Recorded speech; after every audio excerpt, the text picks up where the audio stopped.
Yesterday, we dived into dependent origination. Might not be the easiest concept to understand. One of the most difficult teaching in Buddhism. So we might need to take a look at some other sources other than this book. But for now, let's continue reading. Several suttas hold up dependent origination as a teaching by the middle. Majjena Tathagato Dhammang Desati. It is a teaching by the middle because it transcends two extreme views that polarize philosophical reflection on the human condition. One extreme, the metaphysical thesis of eternalism, Sasatavada, asserts that the core of human identity is an indestructible and eternal self, whether individual or universal. It also asserts that the world is created and maintained by a permanent entity, a god, some other metaphysical reality. The other extreme, annihilationism, Uchedawada, holds that at death, the person is utterly annihilated. There's no spiritual dimension to human existence, and thus no personal survival of any sort. For the Buddha, both extremes pose inseparable problems. Eternalism encourages an obstinate clinging to the five aggregates, which are really impermanent and devoid of a substantial self.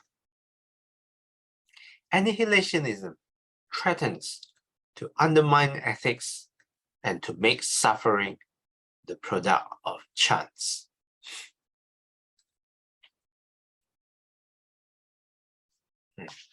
This paragraph talks about the two extreme views and how dependent origination transcends these two extreme views. And it is called teaching by the middle because of that. Like this. The first view is eternalism, and second view, the other extreme, would be annihilationism. Eternalism asserts there's an eternal self, implied by the word, and annihilationism asserts that after death there's nothing at all. It will just vanish. This two extreme is rejected by Buddhism, for the reason explained here. For eternalism, it encourages clinging to the five aggregates, while for annihilationism, it threatens to undermine ethics and make our suffering the product of chance. Sister Choi Kwon, would you like to continue? Dependent origination offers a radically different perspective that transcends the two extremes.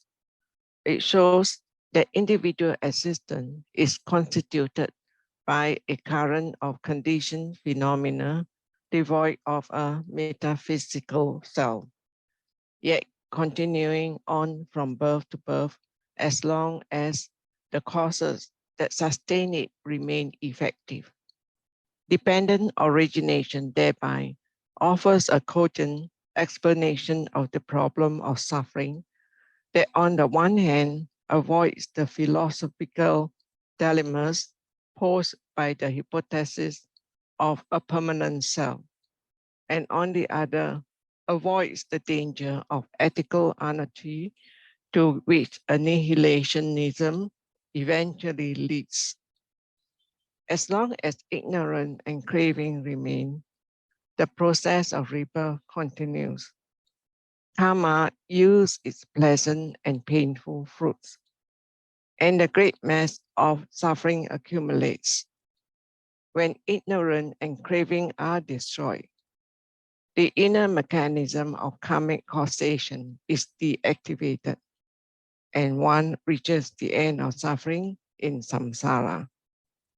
Perhaps the most elegant exposition of dependent origination as the middle teaching is the famous Katana Kota Sutta, included here as text chapter 9, section 4, 4.d.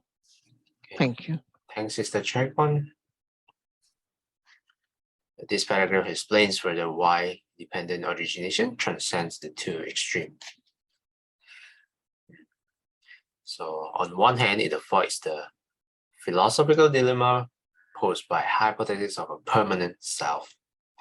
And the other one avoids the danger of ethical anarchy to which annihilationism eventually leads. Sister Sakya, would you like to continue? Though the 12-factor formula is the most familiar version of the doctrine of dependent origination, the Nidana Samyutta introduced a number of little-known variants that help to illuminate the standard version. One such variant, text chapter 9, section 4.4e, speaks about the conditions for the continuance of consciousness, vijnana satitiya. In other words, how consciousness passes on to a new existence. The causes are said to be the underlying tendencies, namely ignorance and craving, and what one intends and plans, namely the volitional formations. Once consciousness becomes established, the production of a new existence begins. Thus, we here proceed directly from consciousness, the usual third factor, to existence, the usual 10th factor. Text chapter 9, section 4.4f says that from the 6 internal and external sense bases, the former being the usual 5th factor, consciousness, the 3rd factor, arises, followed by contact, feeling, craving, and all the rest. These variants make it plain that the sequence of factors should not be regarded as a linear causal process in which each preceding factor gives rise to its successor through the simple exercise of efficient causality. Far from being linear, the relationship among the factors is always complex, involving several interwoven strands of conditionality. Thank you. Thanks, Sister Sakyang. And this long paragraph, but the important one is this last line. Far from being linear, the relationship among the factors, among the components, is always complex, involving several interwoven strands of conditionality. Okay. I think this is, let's stop here. Yeah, and then tomorrow we will continue with the Four Noble Truths. So with that, we completed dependent origination. Do you all feel like you gain a better understanding of dependent origination? Or are you, wow, what was I reading? If it sounds cryptic to you, don't worry. Yeah, I think Bhikkhu Bodhi here, there's a very lacking of a graphical stuff to show the connection of this dependent origination. So I think we need the help of other materials to better understand this concept of dependent origination. So we will explore some other talks by other venerables, and hopefully it can help with our understanding of dependent origination. Any questions or comments, at least from what we have read? If not, yeah, so Sister Ikim like to do the dedication.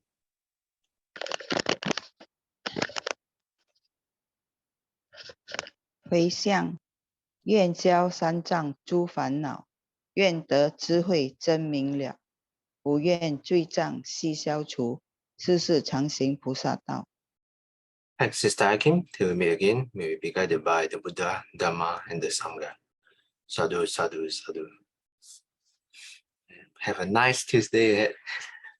I'm out of vocabulary. Thanks, everyone, and see you guys next time.